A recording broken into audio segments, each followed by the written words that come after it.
Hello and welcome to the Integrity Sports Podcast. We are powered each week by Harper's Tree and Stump Removal.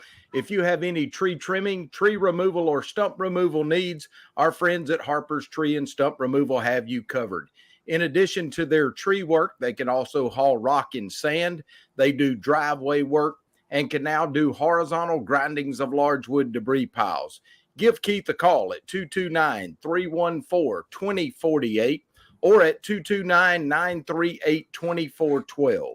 Harper's Tree and Stump Removal is the proud premier sponsor of the Integrity Sports Podcast. Welcome to the Integrity Sports Podcast, covering local sports in the Southwest Georgia area, creating content that is factual, positive, and informative, promoting efforts by athletes, coaches, and sports administrators.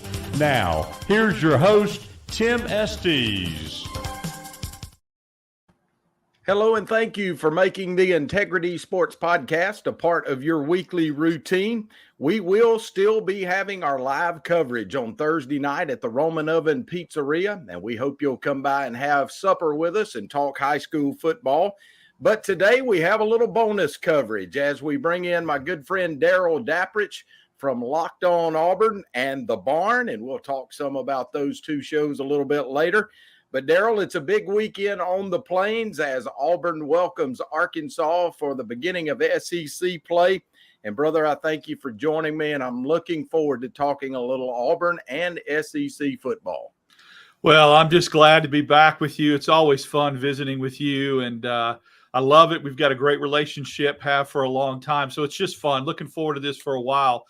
You're right. It's the start of SEC play, and things start to change dramatically when you play that first conference game. And I think, Tim, that when we looked at this schedule at the beginning of the year, and I was guilty of doing it just as much as anybody else, with Arkansas struggles that they had last year, we felt like Auburn's roster got better. We felt like the quarterback position at Auburn was going to be better. This looked like one of those where you just chalked up as a W. And since then, with the way Arkansas played against Oklahoma State, I think it's probably going to be a tougher game than most gave credit for originally. Now, Arkansas struggled against UAB. That's a game, honestly, that UAB should have won. But I just think SEC talent, real high on that running back in Jackson. They've got Armstrong, who's a really good receiver. I think this is going to be a tougher test than originally thought for Auburn. Yeah, Darrell, the elephant in the room, we'll get out of the way. The first question here. Hugh Freeze made the decision to go with Hank Brown last week at quarterback. Hank's a good friend of your show. I know that. I felt like Hank played really well against a fairly good New Mexico team, but your thoughts on the decision to go with Hank Brown? Perfect timing. I think that New Mexico absolutely explosive on offense, and I felt like Auburn was going to have to score some points to get the spread that they needed, to feel good about coming in to the Arkansas game. So the decision to start Hank Brown, for your viewers and listeners that might not understand this or know this, is kind of interesting. It was actually the Monday after the Cal game. Hugh Freeze decided we're going with Hank Brown, which is a lot earlier than most thought. I think most people thought he was going to wait and see how the week of practice went and then make that determination. But what happened was there was a private film study that happened Monday after Hugh Freeze's press conference where he put 15 plays on a reel and broke it down with Peyton Thorne and broke it down with Hank Brown. And he asked questions and he wanted to see what they would have thought mentally and just, their decision-making skills. He came out of that film session feeling like Hank Brown was the guy, and then it was just reiterated at practice. So he let them know Thursday. Then it started leaking on Friday that Hank Brown would be the star. I don't think Auburn could have scripted it any better for Hank Brown with the way he played. There were some drops late that probably would have put Hank Brown over 275 yards and, only 3 incompletions. He graded out really well. It was the decision-making where Hugh Freeze said he got into the right play 100% of the time on the checkdowns and the RPO. And I love, Tim, the way he got the ball out quickly. Yes. There were a couple throws that could have gotten picked off where he tried to force it into a small window, but the average release point from his drop spot was 2 seconds. And let's compare that to 4 or 5 seconds would happen previously against Cal. And you can see where maybe some quick hitters were available with some slants. Auburn needs to get some yards after the catch. And I think Hank Brown getting the ball out in 2 seconds will enable that to do that. This weekend, we mentioned they open SEC play with Arkansas. It's a new look SEC with Oklahoma and Texas coming in. Darrell, I want to specifically talk about Auburn and Arkansas, but also with that, give me your thoughts on this overall SEC. I mean, Texas, to me, looks like it could be the best team in the conference. So where we were used to, Tim, having divisions, and other than the occasional LSU or Auburn winning the Western Division title, not Ole Miss, although they feel like they have, and I don't see that trophy in the trophy case, but they act like it is. Auburn, LSU, Alabama won the league in the last 10 years, and you just counted on Georgia winning the East. That one year and during COVID that Florida snuck up and won the East over Georgia, it was just those two. Well, now that you've taken away divisions and you've left it just kind of like you could see a Texas and an Alabama meet or Georgia and Tennessee, right? Yeah. Now, I think there are 4 really, really strong teams that are all playoff caliber. I think Tennessee, Georgia, Texas, and Alabama are 4 teams that, to me, you could see in the college football playoff. And now, will they start to sift and beat each other? Not necessarily, because with a 12-team playoff, Tennessee could lose to Georgia or Texas could lose to somebody. But you're still going to see with a one-loss SEC get in. So it's as strong. And Ole Miss, I mean, I didn't even include Ole Miss is ranked number 5th in the country. They're a team. I'm just not sold on them yet, only because their schedule, I want to see how that plays out. There's 5 teams, and I'll throw Ole Miss in there, that could absolutely get into the college football playoff, and that's just unheard of. And then the middle of the pack, your Texas A&Ms. I didn't mention Missouri, Tim. Yeah. Oh, yeah. My goodness, you're proving the point. I just again, Missouri is a team that may go in with just 1 loss, and with that schedule that Missouri has, it's going to be tough to find 2 losses on there. They do play Alabama, so that'll be interesting. But yeah, 6 teams. You got your middle of the pack teams like Texas A&M, and perhaps Auburn can rise to that level of a middle of the pack team. It's loaded. And then at the bottom, is Vanderbilt better? I mean, they lost to Georgia State. They came down to earth a little bit last week. But if there's somebody that can win 5-6 games, get bowl eligible, now the bottom of the conference, the bottom feeders are even better. It's loaded, it's brutal, and it's just what we thought it would be. If an Oklahoma gets into that middle area too, it could be Oklahoma could slide into that spot. They beat Texas. Man, it's just crazy how it is. And Darrell, you talked about good timing with Hank Brown. Here's what I've been thinking since the start and the way he performed. You step up another tier this week with Arkansas. I think definitely probably 1 step above a New Mexico. At least the speed of the game gets a little higher. And then next week you step up 1 more tier with Oklahoma before you get to the University of Georgia. So you've got a gradual progression for Hank Brown prior to getting to that big UGA game. Great point. The Arkansas defense is really susceptible to giving up big numbers in the air. So that may be just what the doctor ordered for Hank. They've done a really good job on the ground because, Gordon, the running back for Oklahoma State, they held him to 59 yards, which is a task. Arkansas's defense has done well stopping the run, but they have given up chunks and chunks of yards through the air. So this could be just what the doctor ordered, some more medicine before they face an Oklahoma team that's a lot more stringent in the air. And I'll say this too, when you talk about stepping up, in my opinion right now, and a lot will be maybe answered down the road in the next couple of games, we may look back on that Cal loss, and even though I feel like Auburn should have won that game and turned it over 5 times and lost by a touchdown, Cal may be like 5-0, 6-0. Right. And I think Cal right now, to me, is a little bit better than Arkansas. And that's because they're so senior laden. They have a lot of dudes with a lot of experience on that defense. And I think Cal may be one of those losses that Auburn looks back on and goes, well, this is a 9-win Cal team in the SEC, not as bad of a loss as you thought early on. And how you respond to that's more important. But your point to the progression is spot on. Arkansas, then Oklahoma, then Georgia, then Missouri. I mean, he's getting an opportunity to kind of get his feet wet and maybe get that running game established a little bit more with the 3 running backs that I feel like are as good as any in the SEC for Auburn to take the load off a little bit for him. We're talking with Darrell Dapprich from Locked On Auburn. Our show today is also brought to you by Marty McDonald State Farm Insurance.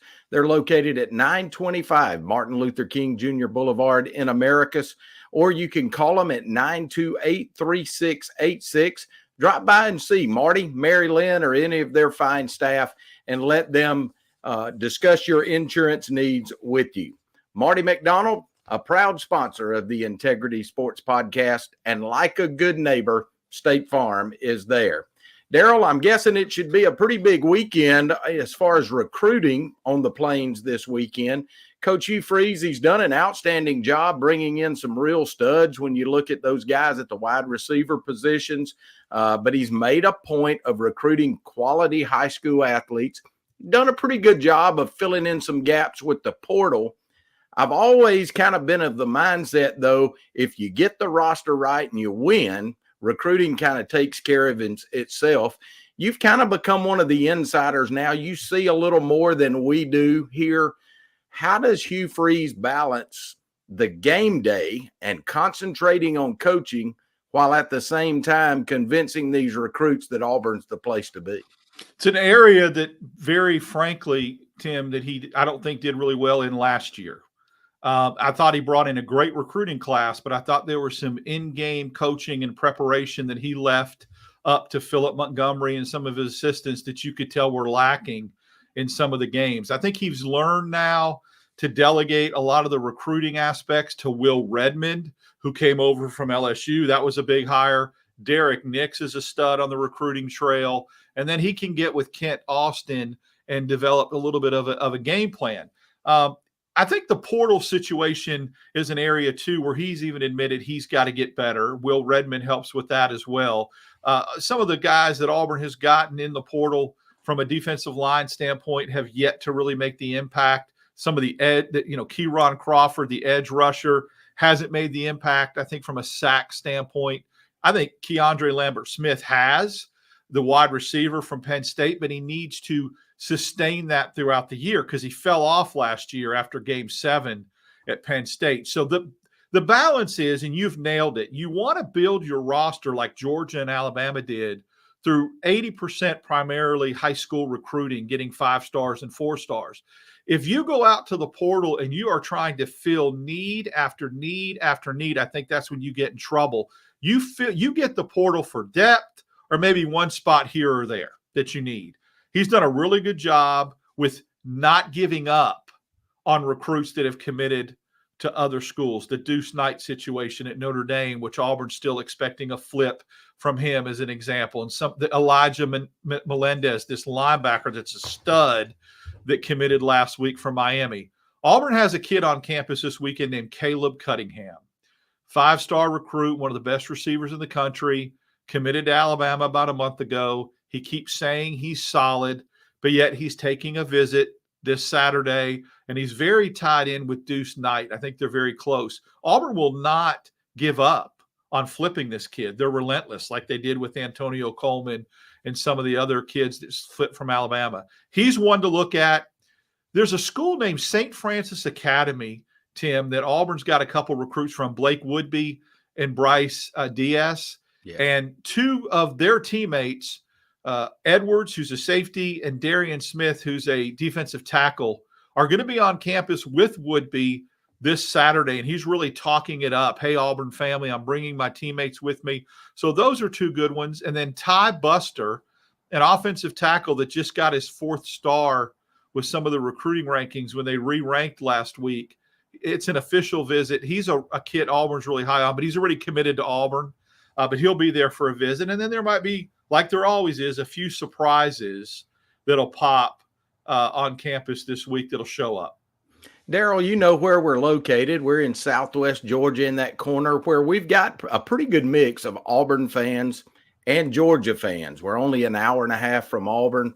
Talk to us a little bit about Kirby Smart's Bulldogs. I know you keep up pretty closely with all of the SEC and the log jam that's at the top. You've mentioned that some already, but Kirby still seems to be the standard bearer.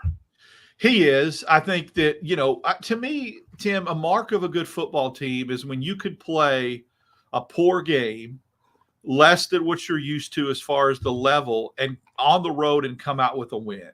And what happened last Saturday in Lexington is a perfect example of that. Georgia was ripe for the upset. Kentucky was playing really, really well defensively. They were doing some things. Now, I think if Kentucky had a quarterback, and ironically, it was Vandergriff, who's the Georgia transfer, it might have been different. But Georgia can beat you even when they play poorly. And if you're not scoring touchdowns in the red zone and you're kicking field goals like Kentucky was, they could play less than stellar and still win. Now, will that performance beat an Alabama? Will that performance beat a Texas or a Missouri or an Ole Miss? Because Georgia and Ole Miss play this year. I don't think so. But that's where, you're not going to – Pat Dye used to say you're only going to play at your peak performance maybe 5 or 6 times on a 12-game schedule. And then you're going to play well some other times, and then you're going to play less than effective. It's winning those games that you don't bring your A game that makes a difference. And that's where Kirby Smart and his defense and having a quarterback like Carson Beck, you can overcome that adversity when you're not playing well. Now, it will get you beat if you run into the right opponent like they did in the SEC title game last year. It'll get you beat if the wrong teams lined up and you don't have – Ole Miss and Missouri and Alabama all on Georgia's schedule. If you bring that performance and that effort that you brought in Lexington, you'll get beat. I just don't see that happening. I think they rise to the occasion. Look, they're human. We're all human, and there's that psychological aspect of, Kentucky just got beat by South Carolina. We are Georgia. We're going on the road. And sometimes you sleepwalk through games and don't play with the intensity that you're supposed to. You won't have that problem when they line up against Lane Kiffin and Alabama and Missouri. So I still suspect that they'll be in the college football playoff. How that looks, is it a championship game against Texas? Is it an SEC title game against Alabama? Is it an SEC title game against Ole Miss? There's so many different combinations that could happen. But at the end of the day, they're just so talented that they could beat – if you're as good as them, that's a problem if you don't play at a high level. But if you are just slightly below from a roster reconstruction point, they will beat you even when they don't play well, and that's scary. Our show each week is brought to you by many sponsors. One of those is One Digital Solutions. They are a steward for business growth and personal development. Their insurance, HR, and financial solution platforms provide you with a personalized, tech-enabled solution for a contemporary work-life experience. One Digital resolves real problems for your business and for your employees by fusing together things like HR, financial services, and your benefit package. It's really everything all in one. It's One Digital. Contact our friend Will Peterson. His number is 229-347-6289. Darrell, Locked On Auburn has really grown over the last couple of years. I know you've been a part of that for about 2 years now. You, yourself, Zach Blackerby, who is the face of Locked On Auburn, Kyle Rush, that many of us know as Charlie 5, the old message board legend. Lindsey Crosby, I know, is on about 1 or 2 days a week, but you guys have developed a real following in the podcast world. And now I see where you've developed another show that's called The Barn. Give me your thoughts both on Locked On Auburn and explain to us what The Barn is. Sure, I appreciate that. Yeah, Zach does a really good job with Locked On Auburn. He's very, very innovative. And what he decided to do, a lot of the Locked On hosts just do their show every day by themselves. And he decided to bring on a variety of guests to give their input. And I think that format has worked really well for him. You mentioned Lindsey Crosby, who has a lot of great baseball knowledge. Kyle Rush, Charlie Five, he's got his own show. I'm on a couple times. I think he does a really good job of diversity and bringing on different guests. And that helps the show flow. And it's just, this is year 3 for me. We've done some things. We do a reaction show, which is a lot of fun. When the football game ends on a Saturday, we record a show and then we post it Sunday morning at 7 a.m. For basketball games, we go live right after the games. And so there's just some special bonus shows that he does as well. So a lot of hard work that he puts in. That kind of translated to a partnership with Next Round Live and Taylor Korn and some of that group and Charlie Five, Kyle Rush, that they've created a message board called The Barn. It's thebarnauburn.com. And what they wanted to do, and Zach and Kyle, and I'm a moderator on that, but I post some articles, post-game articles, some written work on The Barn as well. They wanted to have a community for Auburn fans that there was a lot of interaction, a lot of questions getting answered with some media folks, but stay away from some of the sludge and the crap that happens on message boards. And we are very, very alert to and keen to making sure things stay respectful and there's not personal attacks and things don't get posted on there that are less than, I guess, rumors and that kind of stuff that doesn't need to be out there. So there's a concerted effort to really make it a pleasant place for people to go, but get their questions answered by Zach and me and Taylor and Kyle, and keeping it respectful. We can all have different opinions, but sometimes, as you know, Tim, some of those other message boards, they just really get in the gutter. And it's nasty, personal attacks. Yeah, that's what's been a lot of fun for me, especially on the reaction shows during basketball season, even in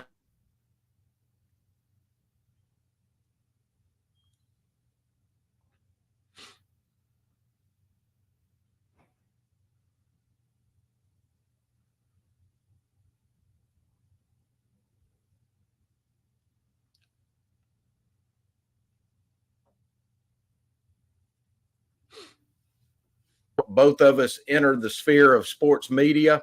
Now with technology and the internet, it seems that podcasting, especially at the level I'm at the local level, is becoming a main source of information for the sports fans in our area. Kind of what newspaper used to be 30 years ago, but now they get it a little more instantly.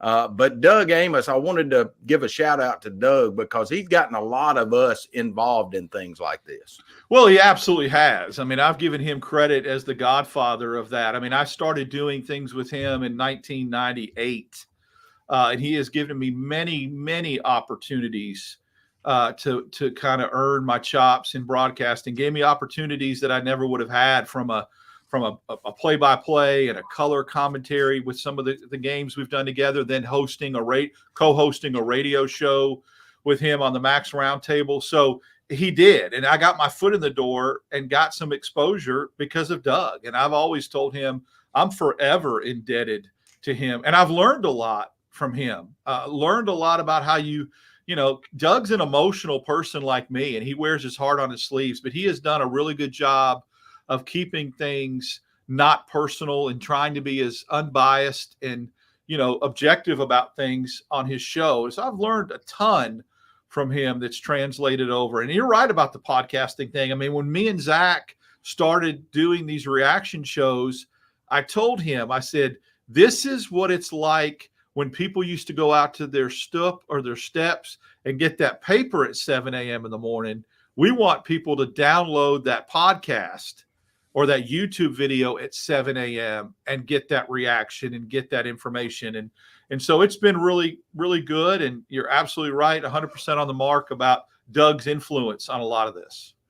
Another one of our sponsors today is the Fish House Restaurant located at 224 North Jackson Street. They offer some of the freshest seafood in all of Southwest Georgia, whether it's fresh fish, shrimp, or oysters in their seafood center or a hot meal and a cold drink in the Fish House Restaurant next door. They are a staple for seafood lovers in our area. Go by and see owner Mark Tyler or any of his staff, or for a to-go order, you can call them at 924-5177. Let the Fish House Restaurant provide you a delicious meal tonight. The Fish House is proud to sponsor the Integrity Sports Podcast. Darrell, this has been a lot of fun. I'm coming over to Auburn this weekend. My family and I coming for the Arkansas game. Looking forward to meeting Charlie 5, Kyle Rush, for the first time. He's got a podcast called the Top Button Podcast. He always has that top button buttoned. And Charlie, you see, I got that top button buttoned today. But Darrell, it's always good to catch up with you, not just from the old friend standpoint, but I really respect the way you have brought information to us about Auburn. It's always classy, always professional, and you guys keep doing what you're doing, and thank you for including us in it. Well, if you're coming over Saturday, we're having a little meetup, the barn meetup, and we've put that on the barn. So anybody that's a subscriber, we've got a place where a couple hours before people start making their way to the press box, I'll drop you a pin. I'll show you where we're located. I would love to see you drop by. Kyle comes by and some other people. So if you have an opportunity to do that a few hours before game time, I'll let you know where that is. And I really appreciate you having me on. It's just a lot of fun to talk to you. Want to make my way over to Americus. It's been a long time. Would love to come over and visit with you and your wife, and maybe you could take me to the Fish House for a meal. What about that? Hey, that sounds like a plan, Darrell, and we hope to get to see you this weekend. For those in Americus that don't know, Darrell and my wife, Tammy, used to work together, and that's kind of how our friendship started, and we've stayed pretty close all these years. So, Darrell, thank you again for joining me. Thank you, and thanks for allowing me to be your first PA announcer over there at Crampton Bowl and Patterson Field. You were very crucial in getting me in front of a microphone, too, and I wanted to bring that to your attention. Thank you. Again, we want to thank you, our viewers, for making the Integrity Sports Podcast a part of your weekly routine. We will be live on Thursday at 7:15 at the Roman Oven Pizzeria, where we'll break down Sumter County, Sly County, and Southland Academy's football games for this week. Come and have supper with us, and let's talk some high school football. For my friend, Darrell Dapprich, I'm Tim Estes. Thanks for watching. So long, everybody.